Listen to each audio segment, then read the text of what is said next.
The content of this podcast is for informational purposes only and should not be considered medical advice. Always consult with a qualified healthcare professional for any health concerns. Take care of yourself out there.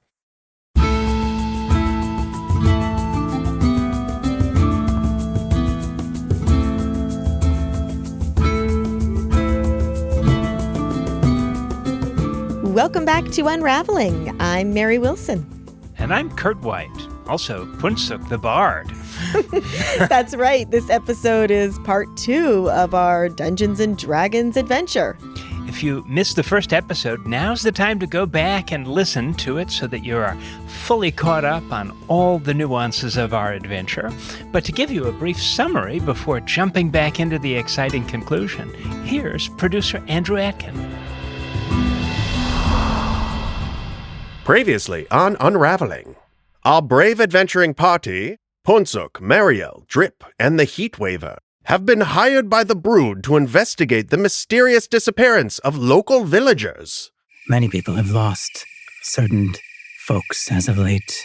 There's been lots of disappearances and missing people nearby, and there is a tavern on the outskirts of the town that we have known has previously been abandoned, but there seems to be some musings that there's some connection to the missing villagers there. 4 brave adventurers walk into a bar thought to be abandoned. As you enter, it opens into a warm, rustic space. There's 4 tables that are sort of spread apart from one another. On the far end of the tavern across from the door is a bar. There's a dwarven man sitting at the bar and a barkeep. And as you walk in, he shouts out, Last call. Put your final orders in so we can shut this place down once and for all. A mysterious riddle. At the bottom of this menu, in sort of fine print, there seems to be sort of almost like a catchphrase. And it says, grief moves in 6 steps. First you walk it, then you stomach it, then you grasp it, then you swallow it, then you speak it, and at last you see it. Are you me? A dwarf with no stomach. He looks down and notices that his stomach is missing. He pulls his hands back, and they're covered with this sort of black ooze. And as he sort of shouts in horror, he seems to rot, decompose in real time, and become a sort of undead version of himself. And lunges toward you. Roll initiative. Yeah. What started as a simple investigation has turned to battle, rife with black ooze and a seemingly mystical demi-plane of existence. Confidently grab my long sword and raise it up, and I just swiftly go straight for the head. You hit this undead cheesemonger, and as you do so, he disintegrates. You all 4 of you see a burst of bright light, and as your vision returns, you are walking into a tavern. You are walking back into the tavern, and the barkeep says, Last call. Put your final orders in so we can shut this place down once and for all. Our brave adventurers have seemingly found themselves mired in some sort of time loop. And now for our conclusion of The Mystery of the Tavern on Unravelling. Drip grabs Mariel and Punsuk lightly, but just like a hey, hang on. He's like, whoa, I'm sorry. I reset it. I'm sorry. Maybe we avoid him. I don't need a drink. Unless do you want a drink? I'll get. Do you want me to? I can get you a drink. If Mariel, do you need? I think I've lost my appetite. I'm so confused by what's going on. Yeah, I just want to figure it out. Yeah, me too. I was thinking the same. Stay away from the cheese plate. Yes. So there are some other folks around the bar. Can we try, instead of approaching the bar, can we go see what's up, like at that table of 4 people? Or Well, Drip now accosts our 2 monks and points at because there's a monk right There over is a monk, yes. at a table. Do you know them? You think we all know each other? So just to tell you a little bit more about what you see there, you see a wiry elderly woman. She's sitting cross-legged in her chair. She's got long robes that are hanging down to the floor. And her eyes are sort of darting around. She looks deeply unsettled. Do you know them?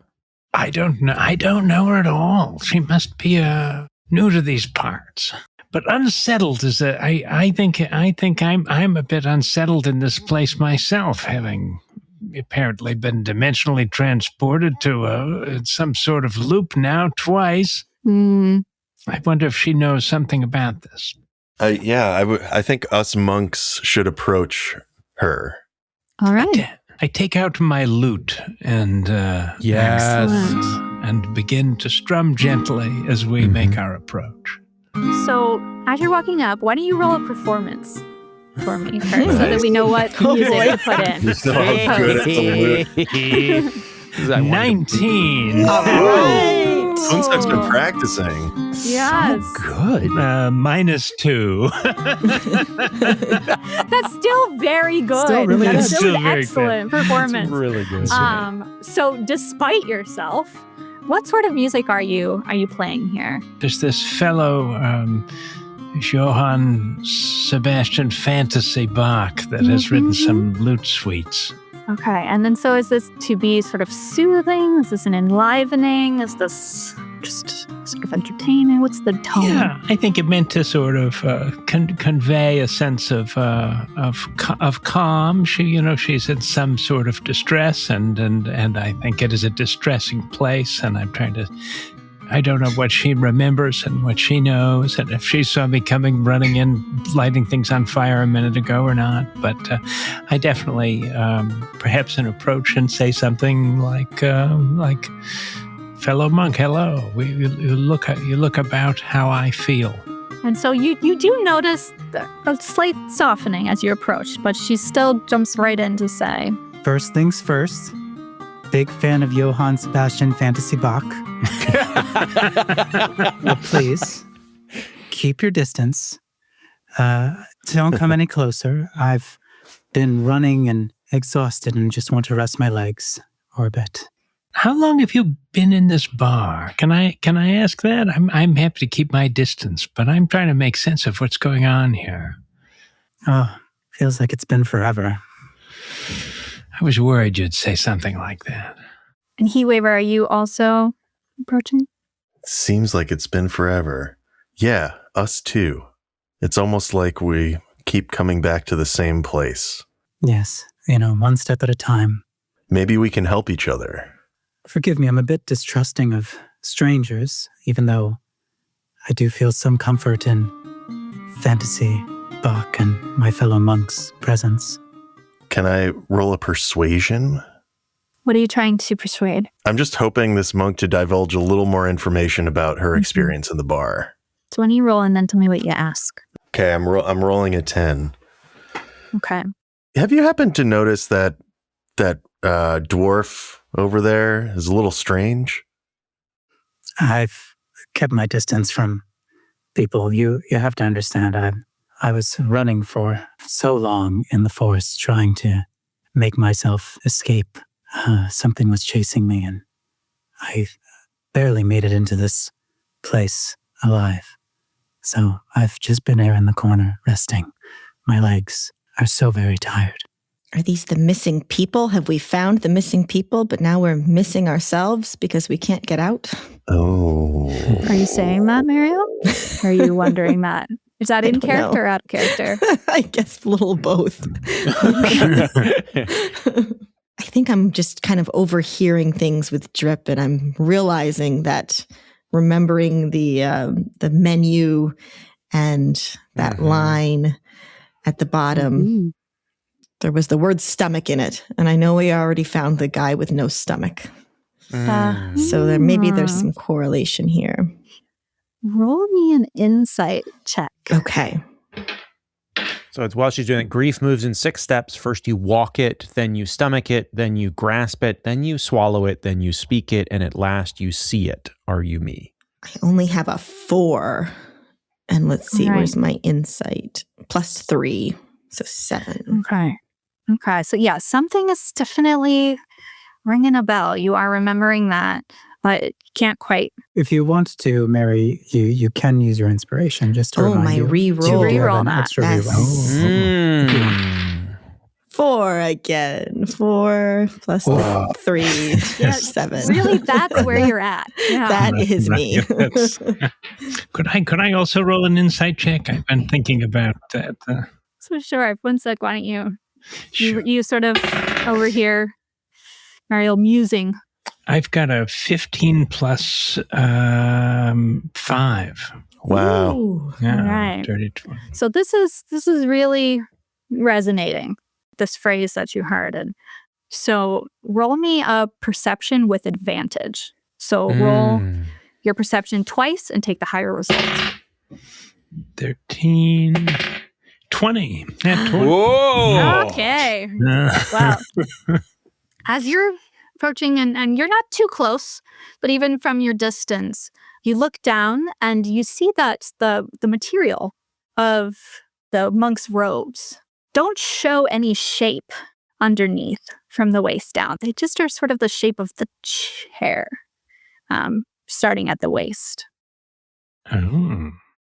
I'd like to convey this to the rest of the group, but a little bit privately. So I try to sort of say, guys, let's huddle a little bit. I'm noticing some more about this. They don't seem to have. They seem to be missing some parts here. So everyone in this bar is missing something. parts. Missing something.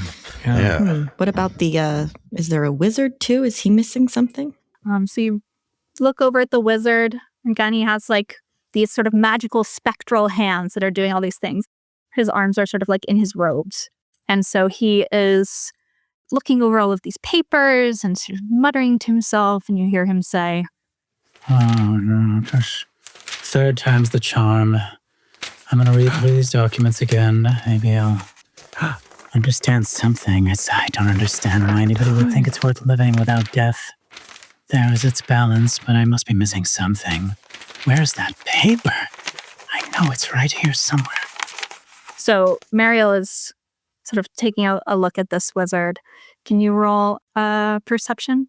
Where's my perception? Perception's plus 3. Okay, 12, 13, 15. 12 All plus right, 3. 15. You notice that there is a stray piece of scroll under the monk's table. Whoa. As the wizard's looking around, you can't quite see it. I'm going to grab it and say, Wizard, were you looking for this? And please tell me that you're trying to figure out what's going on in this tavern. So as you reach down to grab the paper, you will also notice the fabric of the monk's robe.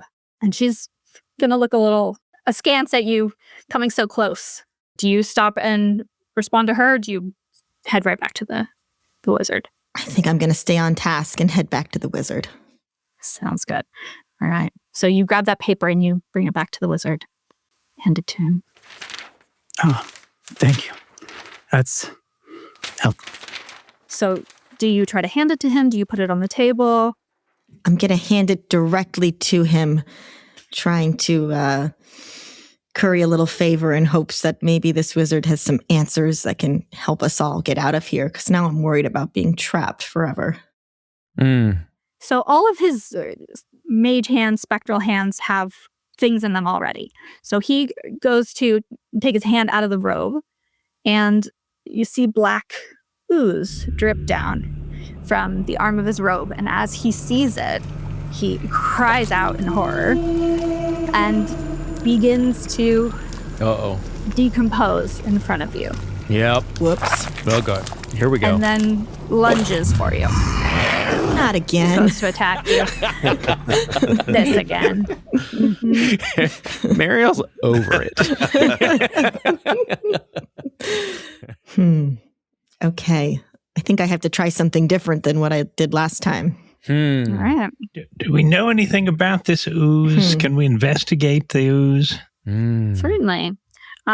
You could roll an arcana, a medicine, kind of think about what you're trying to know or remember about it. And I think the second time seeing it, Drip will Well, triple roll an Arcana. Yeah. Sure. 12. And is Putsuk also rolling? Yeah, I think I'd like to. That's a 15 plus 3. Oh, my. Should I roll as well, or is that okay, or just It's 2? up to you. Do you think that the Heat Waver is also checking out this goo? Is the Heat Waver doing something else? What's the heat waver doing? I'm starting to worry we have to eat the goo, and I'm We need to embrace it, I think, or something. Yeah, maybe this is something like that. It seems like, everyone's over at the goo, so I'll be there. Could I roll an investigation on the goo? Yes, absolutely. Okay, here we go. Ooh, 17. Hey, here we go. All right. So starting with you, Heatweaver, you will notice that the goo seems to sort of evaporate once they transform into their sort of undead state. So that goo is there where the kind of body part used to be. And then once they realize it, and the transformation happens, that part is just not there. All right. So there are no hands on the undead version of this wizard. Punsuk, for your Arcana, well, both you and Drip will notice this necrotic magic. Yeah. You recognize this as undead. The magic of the dead. Yep. It's definitely my relatives. Yes. You're recognizing this, right? Yeah, You're saying okay, here we go. And so you will know that there's a curse that can be placed, and that in order to break the curse, actions need to be undertaken in a certain order. Okay. Yep. So you're recognizing, this is that family history. Here we go. So what do we do with this information? Walk it, stomach it, grasp it, swallow it, speak it, see it. I don't know. A certain order. I'm just going to remind you who is in the room. So on your left, there's a pair of people who are sort of deep in conversation. And then you've got Rorik at the bar, barkeep, wizard, monk. Okay. So the barkeep's been asking us our names, which could be speak it. That could also be the couple. Walk it feels like the no legs situation. No that leg feels. emotes, I feel like I got that one. The wizard has got to be grasp it, right? He's trying to grab. He's trying to grasp. Grab the paper and swallow it could be the barkeep. Dwarf. Oh, swallow it may be the barkeep. That's smart. So walk it. So monk. Or cheeseman, right? Swallow's got to be Rorik, right? I would think the Stomach stomach. it? Yeah. Oh, stomach. Yeah, I guess that's true. He's got no stomach. Yeah, no stomach. Well, we still don't know what these two people are up to on the left. The couple. We need more data. You want to go check them out? I'd love to go check out the couple. All right. So as you walk up, the two of them are deep in conversation. One of them is a red-scaled dragonborn, all in black, sort of sleek, except for a bright amber scarf around her neck. And next to her is a dark-skinned drow who seems a little more nonchalant, but is speaking normally with her. And so you will hear, as you walk up, the dragonborn say, 4 times, I told you, Marvin. 4 times. Grab the gem. Let's go. Let's go. Let's go. Let's go. Let's go. And you said nothing. We barely make it out of there. And what did you forget? The gem. If I had that stupid gem, I'd use the wish to wish that I never met you. All right? You're going to see the drow, the sort of dark-skinned drow, it sort of roll his eyes and say, all right, I'm going to need you to take 5. Take a breath. Chill your wills and see that we can take another swing at it by playing Rumi's game. Oh, playing Rumi's game. Just take it easy. Because it was so easy. No, we can do it again. The first time. Oh, it's not that big a deal. So they're sort of going back and forth like this. Are you all walking up together? We have still left to talk to. We had these two to talk to, and then we had That's one it, more. I think. No. Was that it? This is the last one? The pair, Rorik, the barkeep, the wizard, and the monk, I think. Yeah. And so And I do Then think we have- they fit the riddle at this point, I think. don't Okay. they? Mhm. Right, where the first you walk it, I think that's the monk who's been walking in the forest, tired walking, right? And then stomaching at the barkeep, or no, stomach it is Rorik, and then Rorik, yeah. grasping at the wizard, swallow it the barkeep, speak it This couple. this pair, and at last you see it. Perhaps that's us, or am I missing something? Or I wonder if the pair is speak it and see it, because Speak she it and said that. see it. Yeah, Oh, she said that he yeah. could. The Dragonborn said that the drow couldn't say and didn't say anything back. Yeah, like Although he's now talking, so no one is missing a throat or a voice. You would have to kind of look more closely. Oh yeah. Oh, she has a red scarf on. She sure does. So yeah. So Drip will go over. They're deep in conversation, and then they'll kind of look up as you approach. Yeah. Samantha, are you Mrs. Jackson's 11th grade English? Good. No. Dragonstar High. Ursula, do you know him? We were. I grabbed the scarf and ripped. I'm sorry. Okay. Roll sleight of hand. Punza's got no chill. 11 plus 1, 12. Okay. So I rolled a contest. Mm-hmm. She rolled very poorly. And so you are able to grab the scarf and pull it as Drip is sort of distracting her. Yeah, that's what he was trying to do. Yes, definitely. Go team. Yeah, good thinking. Go team. And as you pull it off, you will see black ooze where her throat will be. And as she goes to reach for her scarf and feels that black ooze, sees it on her fingers, she will begin to transform and then lunge to attack you. Importantly, her companion doesn't respond. Yeah. Is still looking at Drip and saying, like, Ursula, you know him? I never heard of that. Uh-huh. And he is still sort of going to be trying to figure out what Drip is getting at. So right now we have the wizard attacking Marielle, like in this zombified form as well from earlier. Oh, yeah, you're right. Yeah, it totally is. We never resolved that. Oh, yeah. Yeah, right. It's continuous. It's a split scene. Yeah, that's right. Because We're you were not going to like try to No violence attack. this time. What Yes. were you going to try to do? Thank you, Right. Vinny. I'll try to hug Oh. this undead being. Okay. Loving the undead. It's the power of love.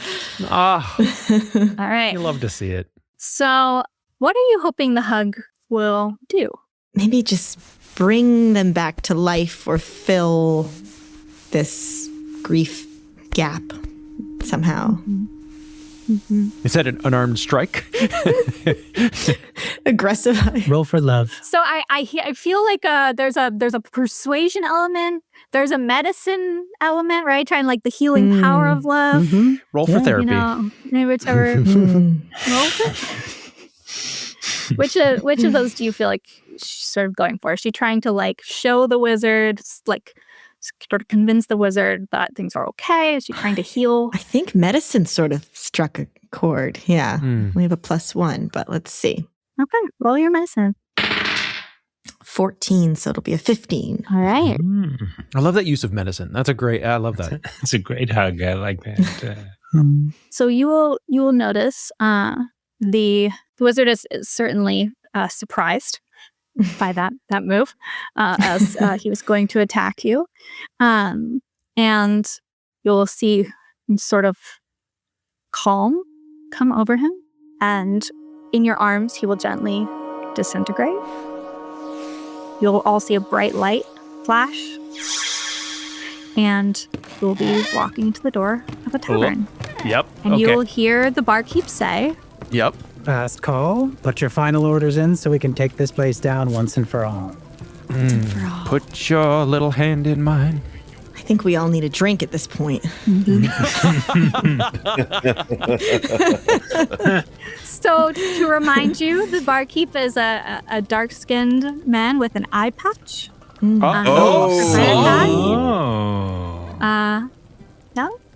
And as you walk up, he'll ask your names. So that rearranges things. So if he's an eye patch and he is see it, then the one we're missing is swallow it. Swallow it, yeah. So what else is on the menu, maybe? Ooh. So the pair, one was speak. Maybe both could be. Before we were kicked out of the bar, we did have it unresolved. Yes. Yep. So that while that was happening, we were sort of over here. And so the Dragonborn transformed when you removed her scarf. But you still have this drow. Is there anything with the drow, because these have all been physical manifestations? I think we know that enough now to take a close look at the drow and see if there's any physical bindings, bandages, or other things, especially around swallowing. So is Drip walking up to check this out? I think so. Yeah. I think he would put that together and cautiously approach. Yeah. So roll a perception for me with advantage. You got it. Perception with advantage. I'm rolling for, oops, that's the wrong die. I'm rolling forever. We got a 5. Let's see if we can do better than a 5. We can't. We did a 2. So a 5. A 5 plus 4 is 9 because I have a plus 4 bonus. Yep. So I got a 9. Yeah. So as you walk up, they're deep in conversation. You will hear them say, 4 times. 4 times, I told you, Marvin. 4 times. Grab the gem. Let's go. We'd barely make it out of there. And what did you forget? The gem. And if I had that gem now, I'd wish that I'd never met you. all right, I'm going to need you to take 5. Take 5, take a breath. Chill your wells. See that we can take another swing at it by playing Rumi's game. We can do this again. So they're going back and forth with this. Same dialogue. And Yep. And as you're looking kind of around the throat area. You don't see anything on the neck or throat. Yeah. But you will notice that there is it looks a little extra black in his mouth. Ooh. Swallow. So Okay. it's like in order to see, you might have to lean in a little. I think he's gonna say, he's gonna turn to the party and go, "I'm sorry, but I have to do this." And then he turns back to our friend and he says, "I'm sorry, but I have to do this." And then he just sticks his fingers in the drow's mouth. All right.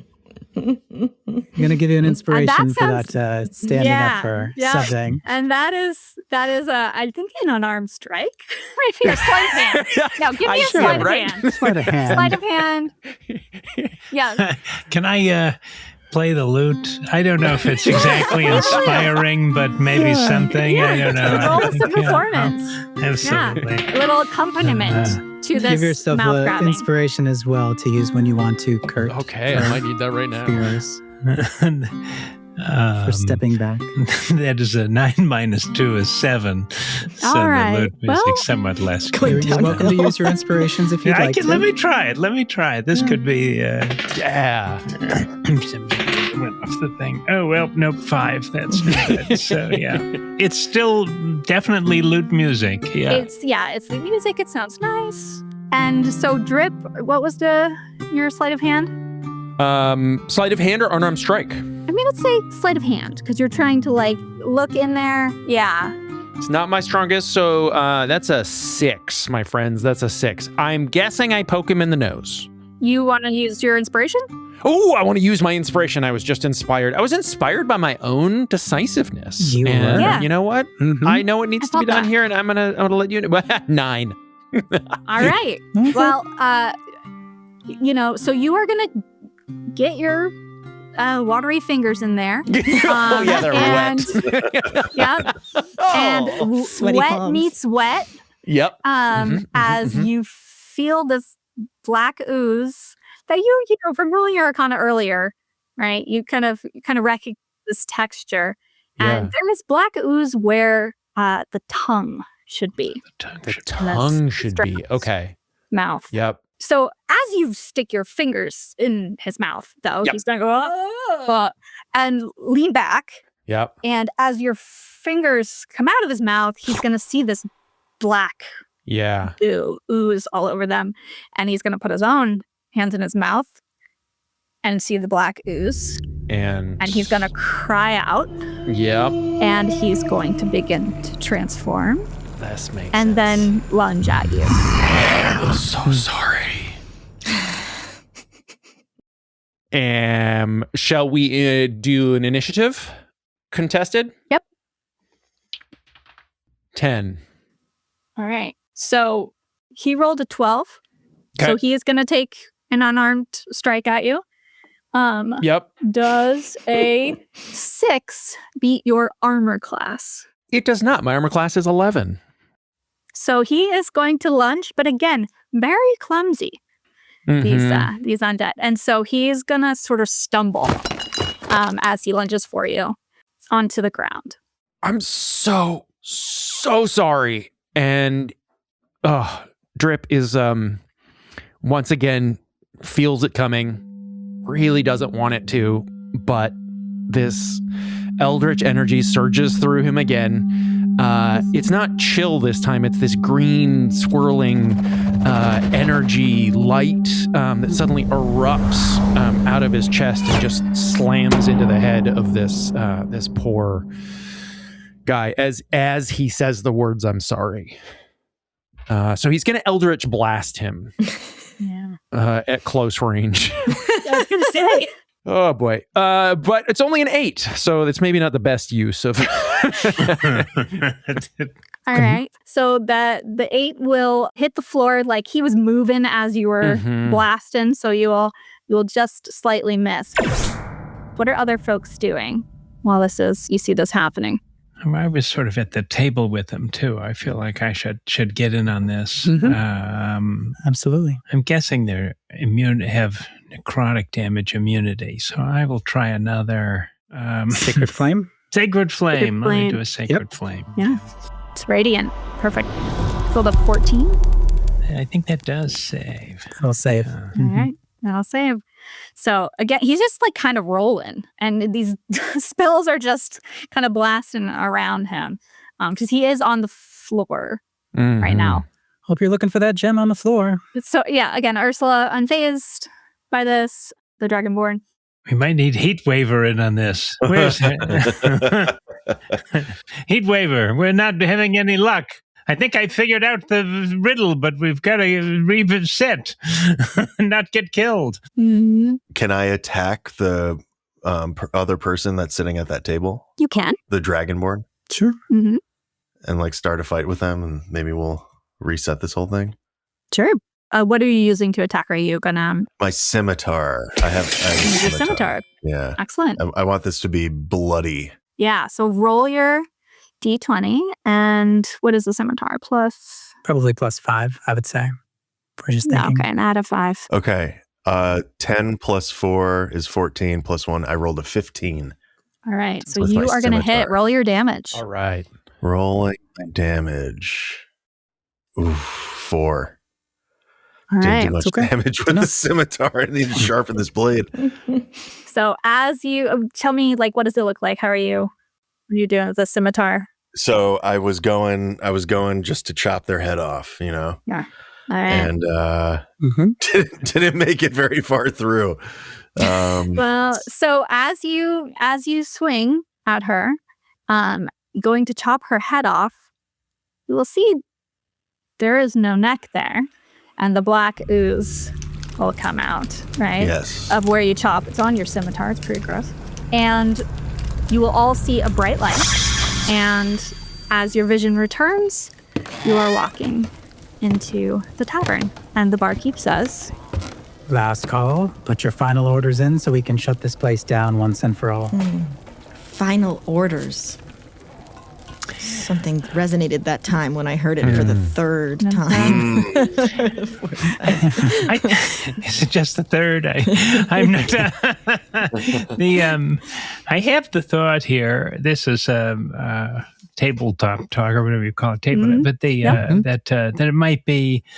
I think we have the order of who's who in the room, and now I don't know exactly what to do with them. I have a kind of thought. Funsuk having this connection to the undead, and that there is something that needs to be ordered or communicated.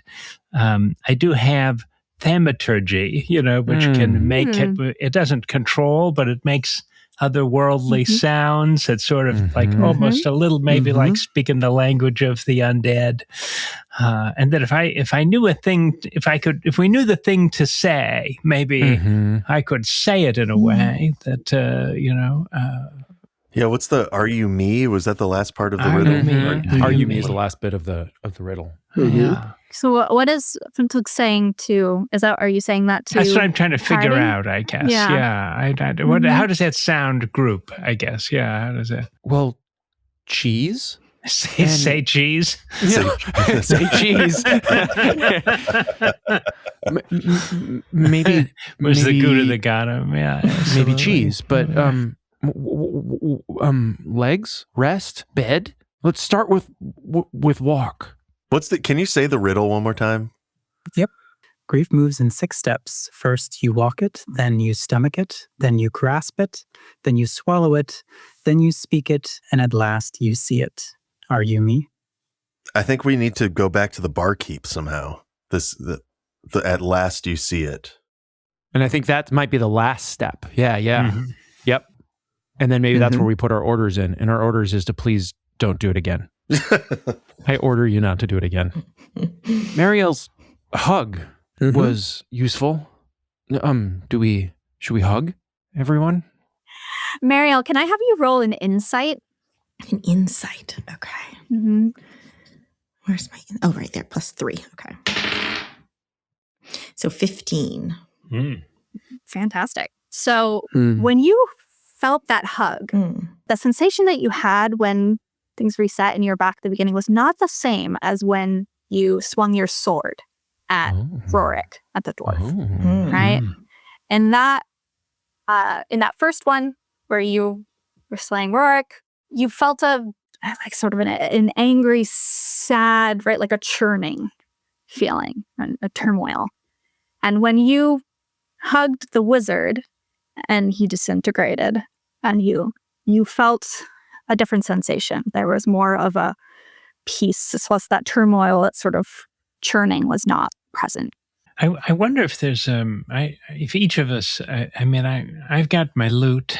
I think we're into something with the hugs, but I wonder if each of us has something maybe more in a comforting vein, and if we can try to offer some comfort to each one. Yeah, in order.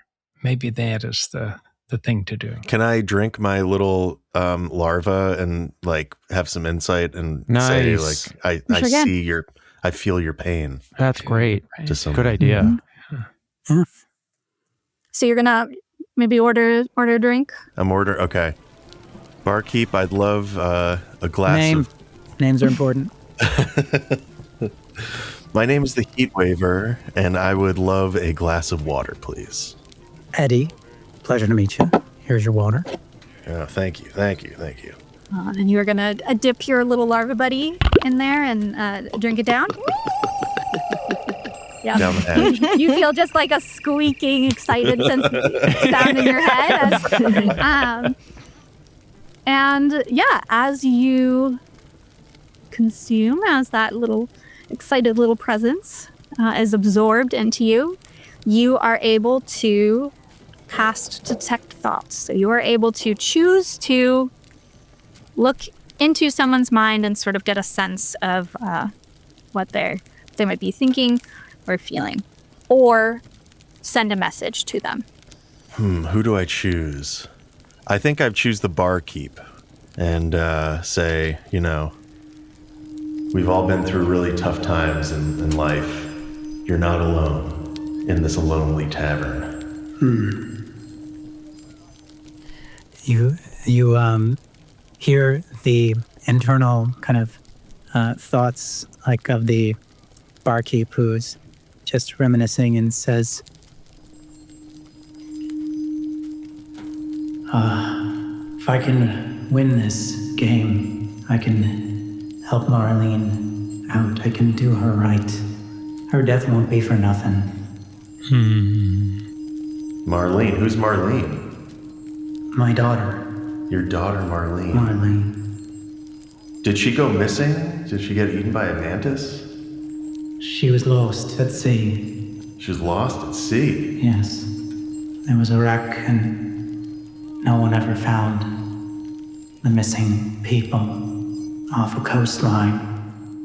But I know she's got to be there still. There's got to be something more. If I could just win this contest, I can see her again. Contest of death. Sounds like everyone in this tavern has lost someone. I think we should try to go to the others in order while he's having that. I think this is about the barkeep primarily, is my thought. There's a certain loss that's controlling everything in this space, and I think, if we went maybe as a group and tried to offer comfort to the first to the monk and then to Rorik, and then to the wizard, and then to the wizard, to the couple, and then to the couple, but the dragonborn first, and then the drow, and then to the barkeep to join. I think if we tried to do that as a group, maybe I could play the lute a little bit, and we could. So are we gonna make some free hugs T-shirts, maybe something like that? We could. We could do that, or all. Yeah. Are you going together? I think we should go together. I'll join that. Kurt, you play the lute, and I sing a song about feeling your pain and empathy, and wonderful. And I use my thaumaturgy cantrip to sort of amplify the sounds that we're making and to give it a kind of flair that sort of resonates between the world of death and the world of life. Lovely. So what I'm going to do for that is I'm going to have the Heat Waver roll a performance first. Okay, fair enough. Rolling performance. Ooh, 13. Excellent. Okay. Punsuk. You are going to roll a performance with advantage, and you're going to add 3 as you're playing the lute. Good. 16 and 14. 2 good rolls. It is. I do have a minus here, so I think it's minus 2 plus 3, so kind of plus 2 1. plus 3, yeah. So I guess 17 was my high there. So. Yeah, that's fantastic. I love how good you are at the performance that you're bad at. Like it's really good. It's beautiful. You're doing this to the monk, like first you said, like first to the monk, and as you're doing this Heat Waver, you hear the thoughts of the monk. Yes. Kind of being soothed and saying, I suppose I can't outrun the butchers of death. What's the point if I can't even enjoy the stroll of life? And you kind of feel her fade into dust, disintegrating.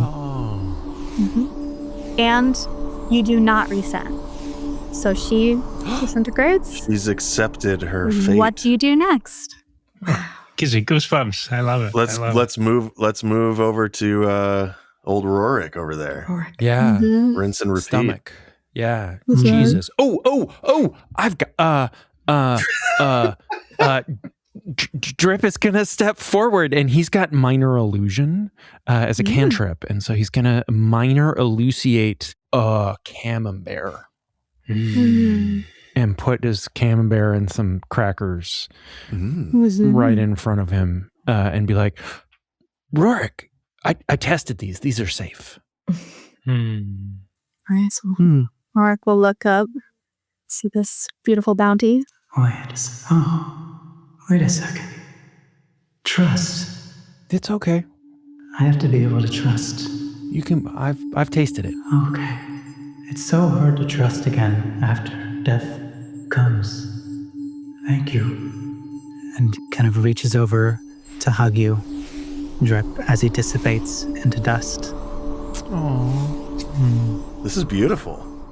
What do we do next? Grasp is next, and that's the wizard. Drip's getting excited, and I think he grabs Mariel and kind of pushes her towards the wizard. Hug him again. Hug him. Okay. It was a timing thing before.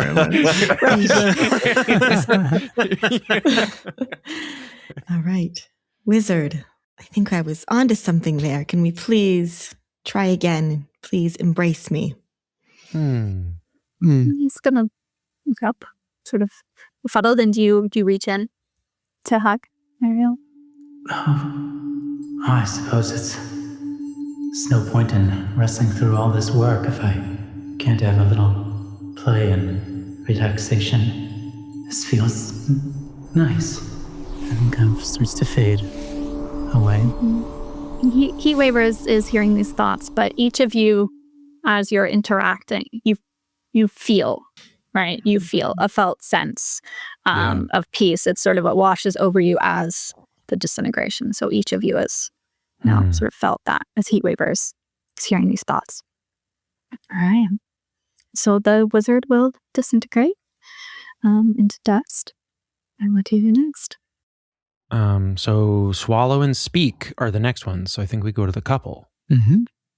Walk over there, deepen their little argument. The gem loser, the first one we need is the swallow with the mouth, was talking about just chill out, take it easy, we can always do it again. So what does he need?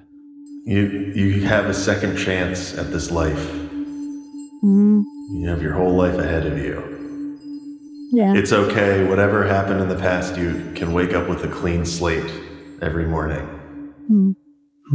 So you're saying that to Marvin? Like, as you kind of hear that, it says, yeah, there's always another day. And me, Drow and Dragonborn duo, we're going to make it one day. One day everyone's going to know about the famous exploits of D&D across the land. And just disappear. Feel a peace wash over you as he disintegrates. The Dragonborn continues to argue. Yeah, as though he's still there. Yeah. Sort of like, okay, here we go again. Yeah. What do we do next? Maybe I say, listen, I can get a little worked up too. I think, how about we just take a minute and just sit here together in silence for a second and try to take a breath.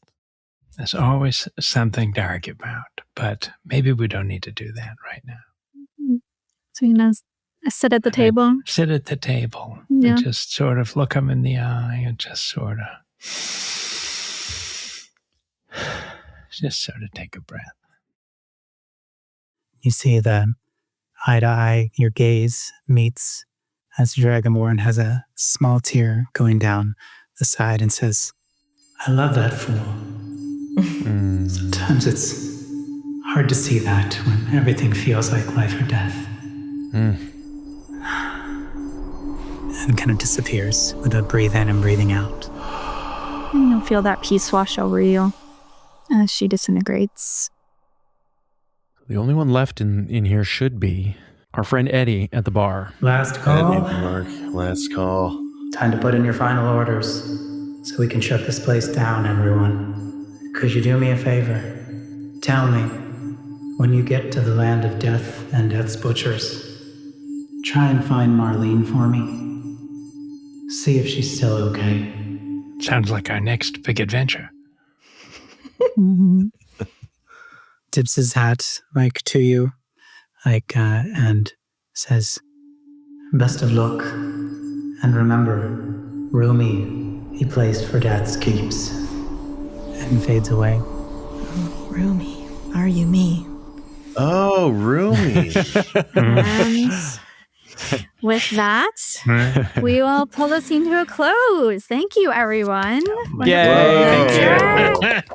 That was fantastic. It's like an escape room. Yeah, no, I had the same, It's very much I had it. the same thought. An emotional escape room. What a metaphor for therapy, right? Or life.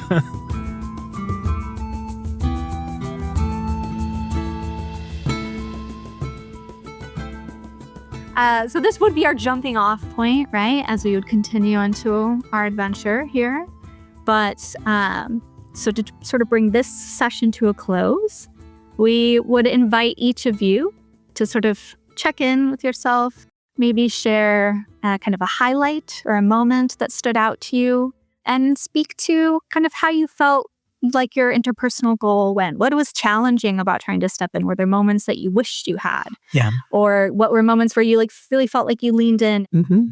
And as we've talked about before, sometimes when we're practicing a new behavior, we don't even know what that looks like or what we notice. I think like in the interview portion with the heat waiver, I kind of pointed out a moment of creativity and spontaneity that wasn't as noticed, like consciously. So as you hear others check out, like you can offer something you saw them do that aligned with that goal if you noticed it, just to kind of help us kind of bring more of a light of awareness to these parts we're stretching and may not see. It was so cool how creative everyone was with keeping the thread, but also throwing in these like wrenches and using the tools that they had and spontaneity. And you guys did such a good job of keeping everything moving forward.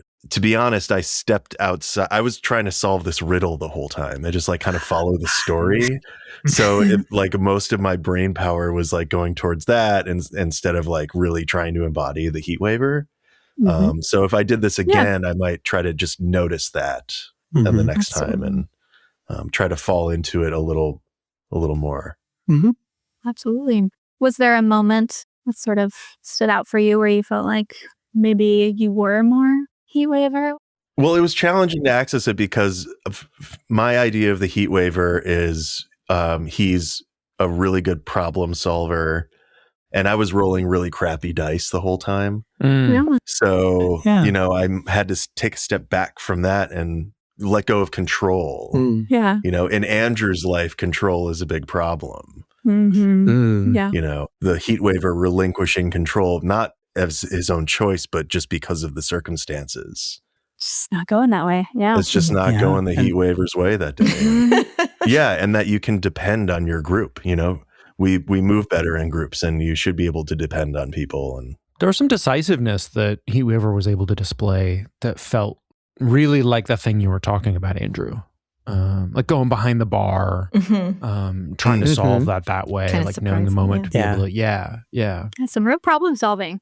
okay. Right? Like of like detecting the thoughts and starting conversations, right? The way that you started that conversation with Eddie at the end, I felt like was really you kind of stepping into that. Yeah. A little empathy in there. Yeah. And you putting yourself forward as being the person who was checking in on everyone by being able to do the mind connections and being able to check in to make sure that people have what they needed and we're getting there. That was nice to see too. An ability you only had because you spoke up for yourself. That's right. Yeah. Yes. And you utilized it, even though the first time you tried to like get behind the bar and get that drink, you didn't quite make it. But you got that. You were like, You yes, got it. but we're going to do this first. Did other folks notice? Yeah, I think I tried to project the confidence and make some decisions, but maybe I could have stepped in more still next time. But I think I tried to take initiative and try to center myself in what I would want, which I know is my goal. I think you did. Like, I think that like Yoda, do or do not, there is no try. Like you did. Great. Like show the confidence with the powerful sword strike, with the hug and embrace, like for the wizard. Right. Yeah. That hug was great. I never would have thought of that. Like it was such a compassion, because that was exercising the compassionate caring for people's side that you're talking about, but in a really decisive, we're like, this is not how this is going to be. We're going to make this because I need you not to like reset us. I need things to be this way. Right. So we're going to take this different path together. It works on 2-year-olds that are having tantrums. So And undead. Yeah, like the courage that it takes to hug an undead zombie who's attacking you Right? is actually more significant than throwing a sword. Yeah, that's right. That's really well put. Yeah. Yes. Yeah. And I love the balance. Mm-hmm. I really loved everything about this. This is so great. I wondered for myself, like, would I feel authentically, could I do the character thing and still feel like it's connected to a thing that authentically for me is like at a learning edge? And I actually thought it really made it easier to do that, if anything else, once you get into it. And it was fairly easy to get into it. And that there's a certain pleasure in, you can kind of play with your dysfunction. You can do the thing that you're trying not to do and enjoy that a little, and then try to do something else. That's really like, I just Stu Aladroit says there's a hidden excitement and feelings of shame. I mean, maybe there's some of that in there, but that you can, you can run in and, well, yeah, here's where I would probably lose my shit about it. I figured out just enough to be pissed and dysregulated, and let me do the thing and see it not work. Yeah, that's right. So what was that like? Yeah, that moment where you're like, you just rushed in. Yeah. What was that like for you, Kurt? Like the menu on fire with the nat one. Yeah, that was so good. It was so good. It was so funny. And I, I wish I could say I never do that. Like I try not to, but like I've done it recently a little bit, like with, in my personal life, and I'm like, oh yeah. And then later on you're like, was that effective? Was that good? It really wasn't, right? And so like, what else can I do? I need to take like 2 big steps back and pull out that loot and, do the thing I'm not always good at, but that maybe sometimes it works anyway, right? That's how humanizing is that to, recognize that it's not about perfection or always being a certain way. Like we're not trying to make it so that the more reserved and calm you is always the best option, but that you can, have that slip up if that's like, oh, I'm going down this familiar path, rushing in, like, and knowing that that's okay. Now what do I do? How do I recover? How do I repair when there's rupture in these relationships? And it's also quite thrilling to roll a nat 20. I just want to say that it is surprisingly fun to do that. Yeah. I had good fortune for that. So it was. I want to play this character forward. I know. I'm already grieving just to be on topic here that I'm not going to get to see this party continue on. Oh man, great characters. I was most affected, I think, by Drip.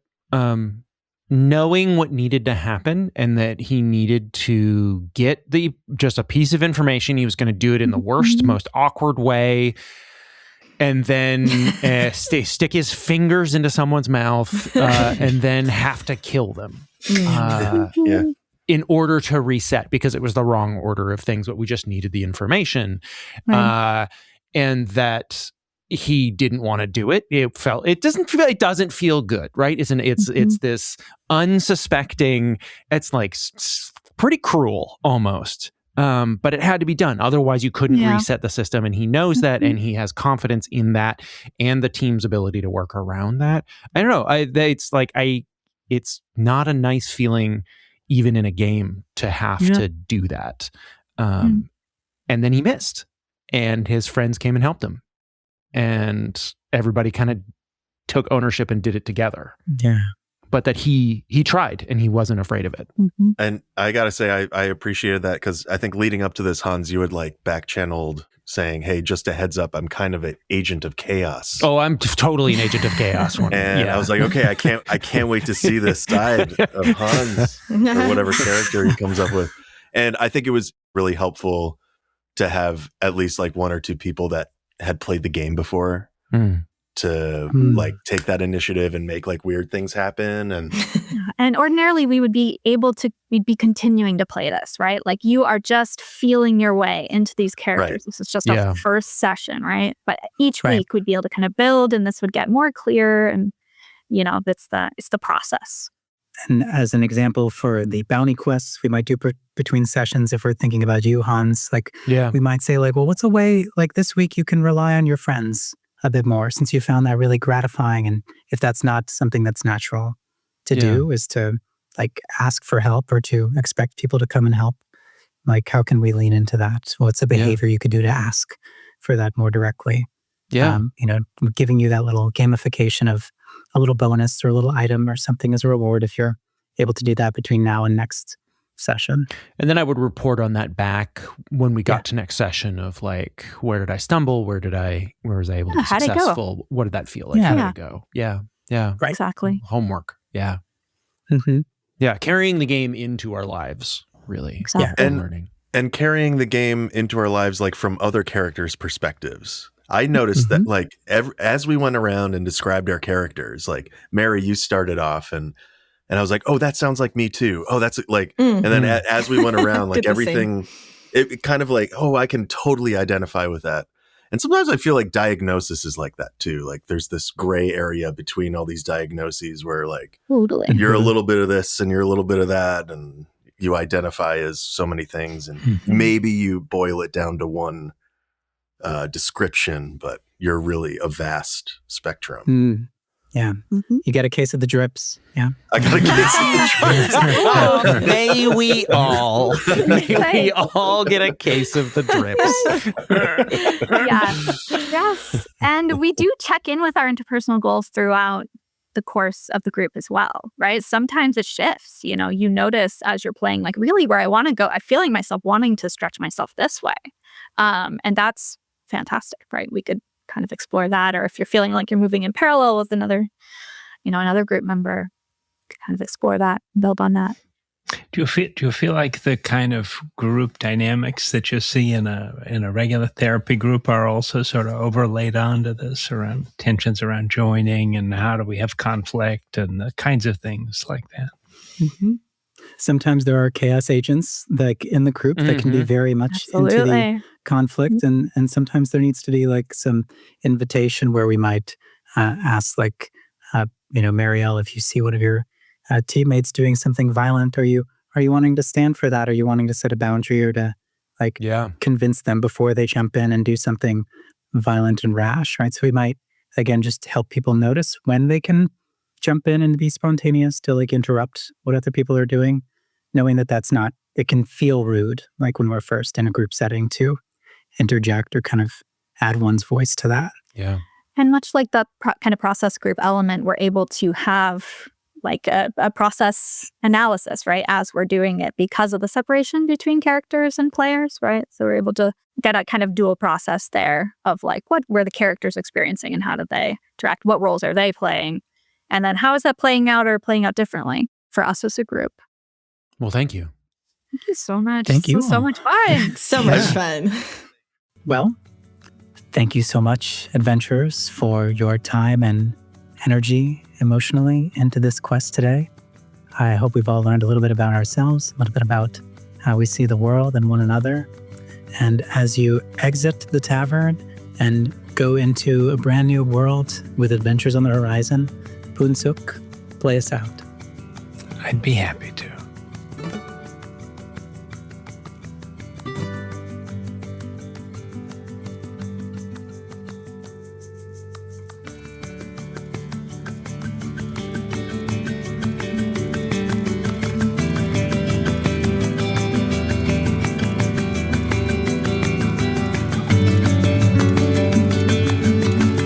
Unravelling is brought to you by Brattleboro Retreat. Our producers at Charts and Leisure are Andrew Adkin, Hans Butow, and Jason Oberholzer. And you can find us on social media by searching Brattleboro Retreat.